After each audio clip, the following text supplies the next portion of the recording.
¿Qué tal? Qué bueno que están con nosotros en el noticiero más veloz del planeta. 10 a las 2, información a ritmo digital. La 1. El caso de José Ramón López Beltrán y su esposa Carolyn Adams, con su vida opulenta en Houston, puso contra las cuerdas al presidente López Obrador. Sobre el manejo mediático de este tema, hablé esta mañana con el maestro Enrique Pérez Quintana, especialista en medios de comunicación y catedrático de nuestra UNAM. ¿Qué te parece a ti desde el punto de vista de tu experiencia como gran comunicólogo, todo este capítulo, insisto, maestro? El mensaje tiene dos vertientes. Uno, sí, la vertiente, el enfoque manifiesto que estamos viendo y que nos está mostrando en su reportaje Loret de Mola, y el otro es el contenido latente, el contenido que despertó las redes sociales, el contenido que hizo escándalo todo el fin de semana, el contenido que llevó al presidente a tener que enfrentar y aclarar los lujos con los que vive su hijo y a justificarlos. Y ese contenido latente es el más importante. Eso es lo que, como tú dices, de manera acertada, es lo que está detrás de la noticia. Y ese detrás de la noticia es que es un mensaje que está cuestionando la credibilidad del discurso de austeridad del régimen. La palabra que todos los días escuchamos de voz del presidente, que está cuestionando el aspecto moral en el que se maneja el presidente y su familia, y su régimen completo, todo su grupo de gobierno. Entonces es un contenido muy importante porque no está cuestionando, en realidad no está cuestionando a José Ramón por su modo de vida, sino está cuestionando la congruencia del régimen. Y esa es la parte más importante. Ese es el contenido latente del mensaje. Todo esto nos mete a un problema muy grave, Ricardo, el problema de estar denostando todos los días y atacando todos los días los periodistas, al periodismo, a los medios de comunicación, y a todos nosotros que nos dedicamos a este noble oficio, nos pone en riesgo. Nos pone en riesgo y en peligro de muerte. Ya llevamos, el día de ayer se sumó el número 4 en la muerte de los periodistas. Nada más en enero. Si seguimos esta tendencia, este año lo vamos a terminar con más de 50 periodistas muertos, y desde luego no lo deseamos. Y el presidente no se da cuenta de la dimensión y el peso que tiene su palabra. Nada hay más poderoso que la palabra de un político, y si el presidente la usa de manera irresponsable todos los días, que asuma las consecuencias como saldo de su gobierno, y la historia se lo va a demandar. ¿Tú crees que ha sido suficientemente convincente e inteligente la defensa en cuanto a esta argumentación de carácter legal y de negocios? Yo creo que la presencia de Carolyn Adams y su oficio, lo único que hacen es despertar la sospecha. La sospecha también es una parte integral de toda la pieza de comunicación que nos ha ofrecido Loret de Mola. Esa sospecha no solamente involucra a Carolyn Adams, involucra al hijo del presidente.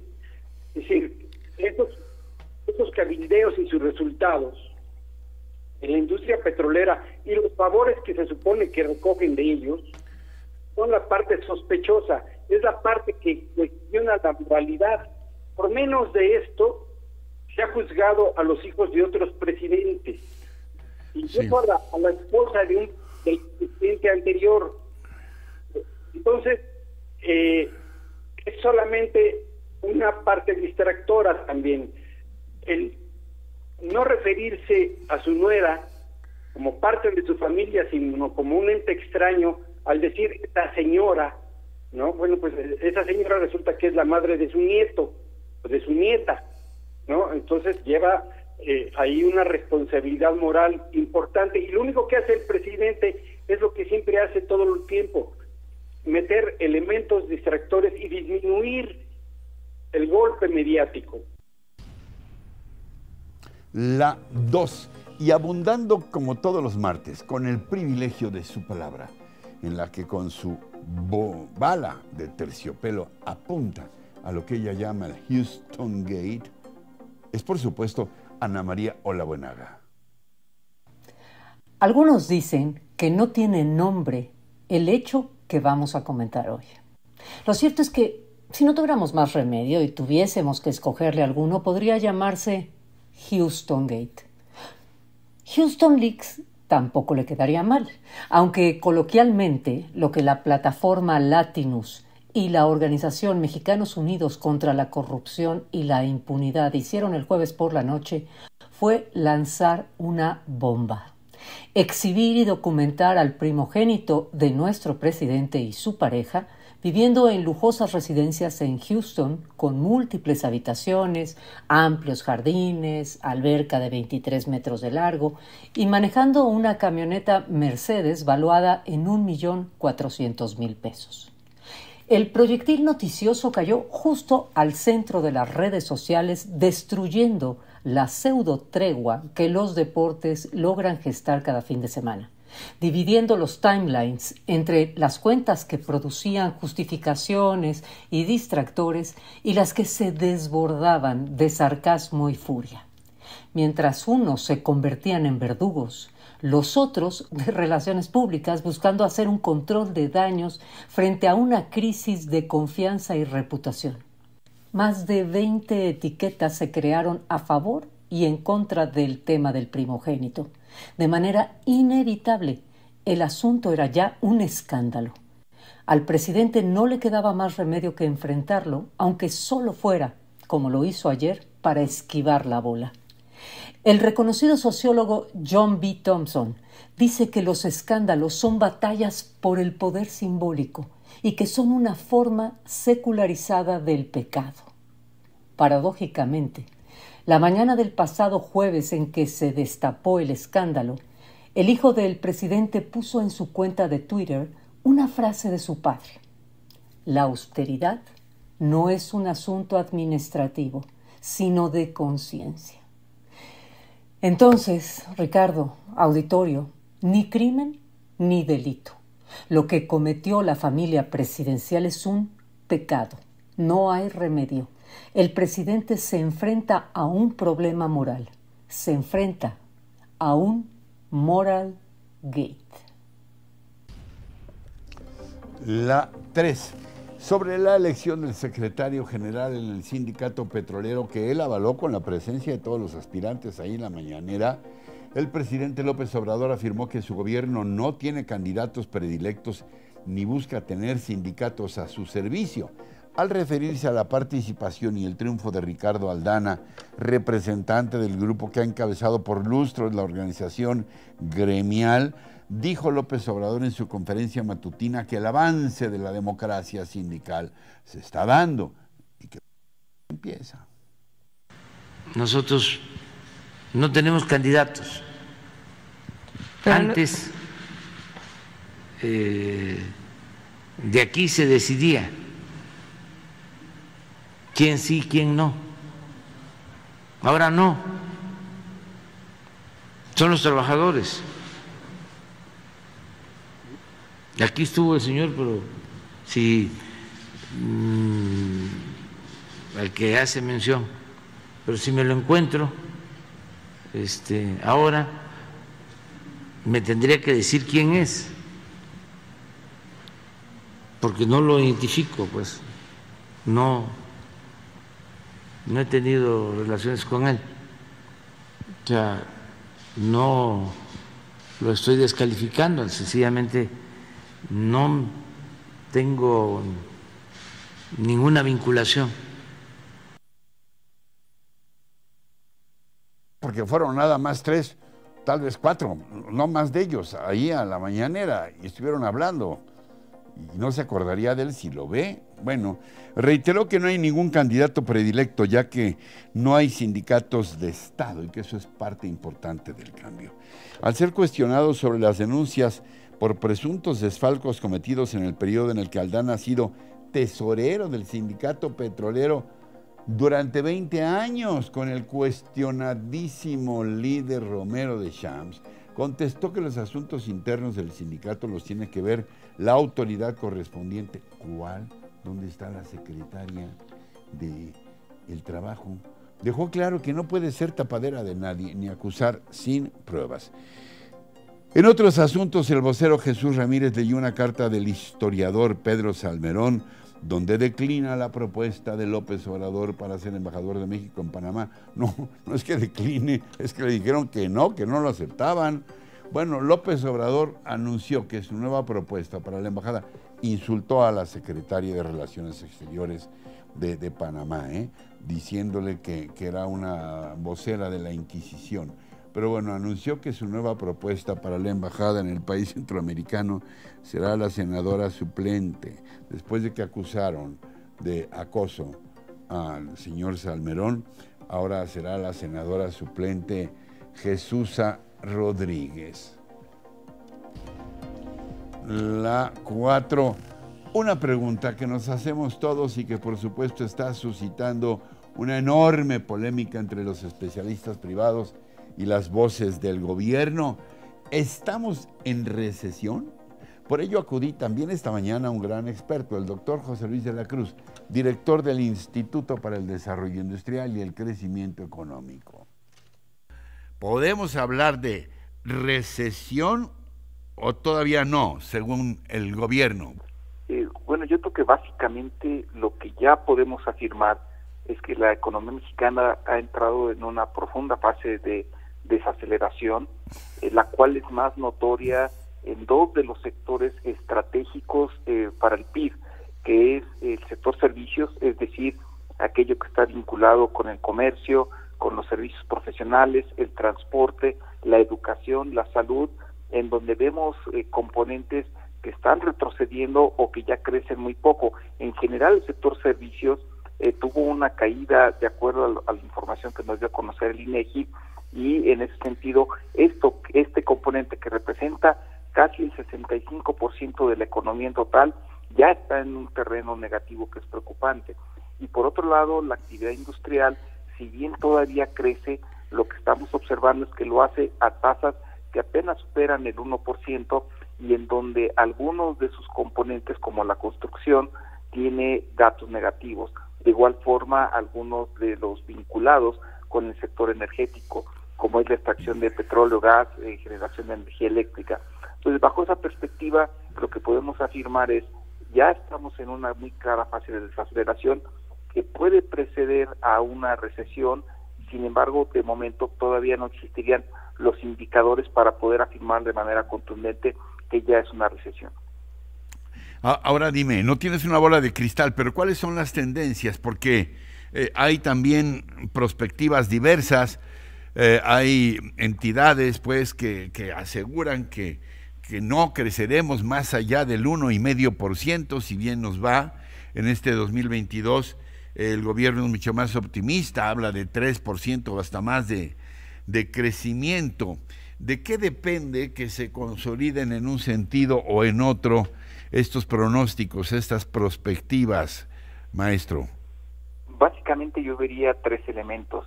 El primero es la inercia que nos hereda el 2021, es decir, justamente el estado en el que se encuentran los principales componentes de la economía mexicana. Y en ese sentido, como bien señalas, las tendencias, lo que nos están marcando es que la industria y el sector servicios están en una clara tendencia a la baja. El segundo aspecto a considerar es la coyuntura que estamos viviendo, las presiones inflacionarias, el avance del COVID, la disputa con Estados Unidos sobre las reglas de origen en sectores como el automotriz, el bajo desempeño de este sector que durante años fue la punta de lanza del crecimiento de la economía y de las exportaciones, así como en general el menor crecimiento que se espera para los propios Estados Unidos, son algunos de los aspectos que tendrían que superarse.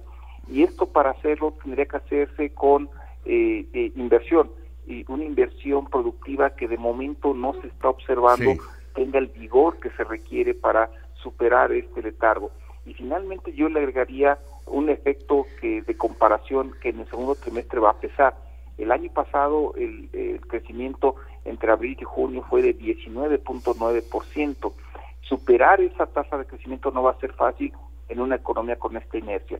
Entonces, desde ese punto de vista, nosotros esperamos un primer semestre de muy bajo crecimiento, prácticamente nulo, y que el crecimiento empezará a repuntar hasta el segundo semestre de este año, lo cual va a implicar, desde nuestra perspectiva, que en todo 2022 tengamos un crecimiento de solo 1.4%.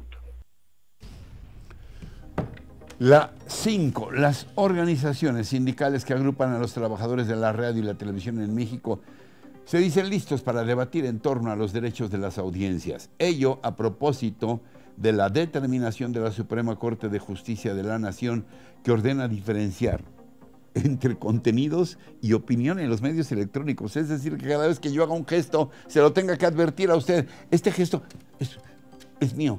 Esto que estoy informando ahorita es información. José Antonio García Herrera, presidente de la Cámara de la Industria de la Radio y la Televisión, la CIRT, considera que la medida que impuso la primera sala de la Suprema Corte es un ataque directo. Por supuesto que sí, coincidimos plenamente, un ataque directo a la libertad de expresión. Destaca que la libertad de expresión, es el principal ingrediente de la democracia de un país, por lo que no podemos permitir que nos coarten esta libertad. Si estamos hablando de que queremos ser un país democrático. Igualmente, los líderes del Sindicato de Trabajadores de la Industria de Radio, Televisión y Telecomunicaciones en México, así como del Sindicato Industrial de Trabajadores y Artistas de Televisión y Radio, Citatirt, se manifiestan en contra de este absurdo ordenamiento de la Suprema Corte. La 6. Como se esperaba, Hacienda niega la ampliación de recursos al INE para la revocación de mandato. Como respuesta a los 1.738 millones solicitados por el Instituto Nacional Electoral para llevar a cabo la consulta ciudadana, Hacienda señala que no es viable jurídicamente otorgar recursos adicionales a este instituto.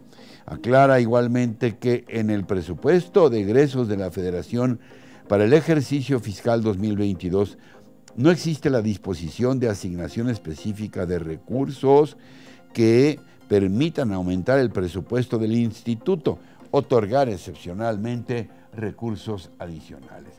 Y precisa, fíjese usted, que para el gobierno federal, la salud, ¿dónde están los recursos para la medicina de los niños con cáncer? Que la salud y la educación son prioritarias en la entrega de recursos, por lo que el INE tendrá que realizar reajustes en su presupuesto que ya le fue asignado, es decir, que se rasque con sus uñas con el dinero que ya cuenta. La 7. Por la alta incidencia del COVID-19 en México, las autoridades sanitarias de Estados Unidos recomendaron no viajar a nuestro país. Eviten viajar a México, señaló la Agencia de Salud estadounidense en su alerta y recomendó: si debe viajar a México, asegúrese de estar con su esquema completo de vacunas. En contraste, la Secretaría de Salud de México informó que en las 24 horas recientes la curva epidémica mantuvo la tendencia a la baja con una reducción, sí, como no, del 30% de los casos. Dijo que las personas que se infectaron sumaron 12.521 para un total desde el inicio de la pandemia de 4.942.000. Pero lo hemos dicho una y otra vez, siempre los lunes y los martes la tendencia es a la baja porque hay menos movilidad y menos conteo efectivo los fines de semana. Pero luego van creciendo y por ahí del miércoles o jueves ya estamos arriba de los 40.000.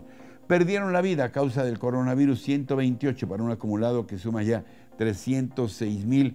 Es la cifra oficial, pero de acuerdo a los propios datos del INEGI, ya llevamos 650.000, sino de que se murieron los otros 300 y tantos. A pesar de la baja en contagios y muertes, se registra una ocupación de camas de 47% a nivel nacional y con ventilador de 29%. Los mayores contagios se han registrado en Baja California Sur, Ciudad de México, Colima, Tabasco, Querétaro, Nayarit, San Luis Potosí, Yucatán, Zacatecas y Coahuila. En el plan de vacunación, 83.620.000 al menos tienen una dosis, de los cuales 77.159.000 tienen el esquema completo. La 8. Después de 22 meses de confinamiento, la UNAM y el Poli regresan a las clases presenciales. Uy, uy, uy.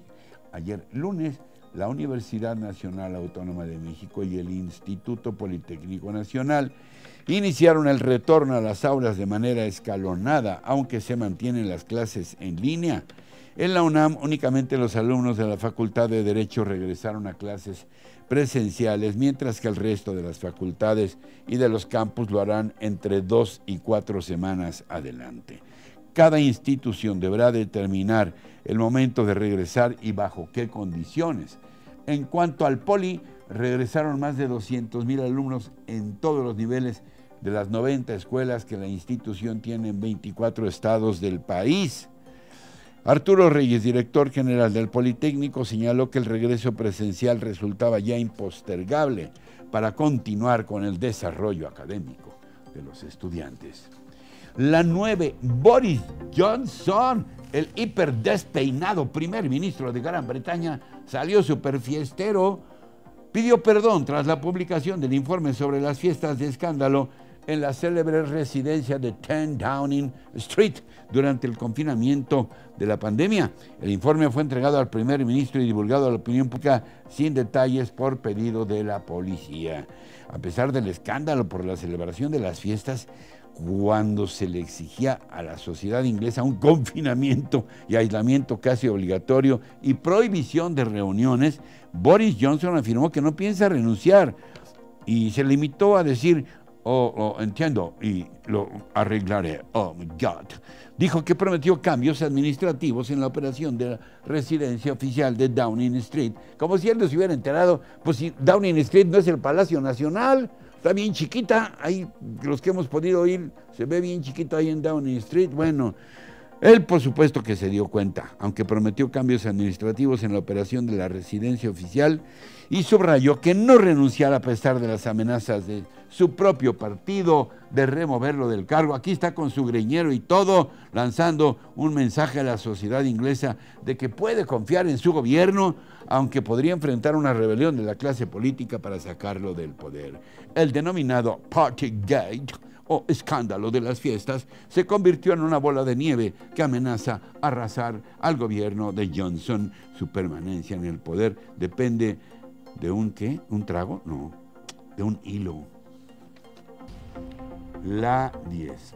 Parece que siempre sí.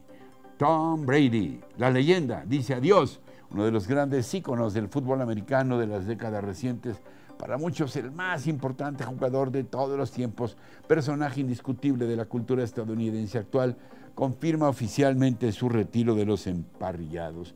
Mucho se especuló durante el fin de semana del adiós de Tom Brady, pero ha sido hasta la mañana de este martes que el exitosísimo mariscal de campo, 7 anillos de Super Bowl, 7 anillos de Super Bowl, escribiera en su cuenta de Instagram: esto es difícil de escribir para mí, pero aquí va. No voy a hacer más este compromiso competitivo. He amado mi carrera en la NFL, pero ahora es tiempo de enfocar mi energía en otras cosas que requieren mi atención.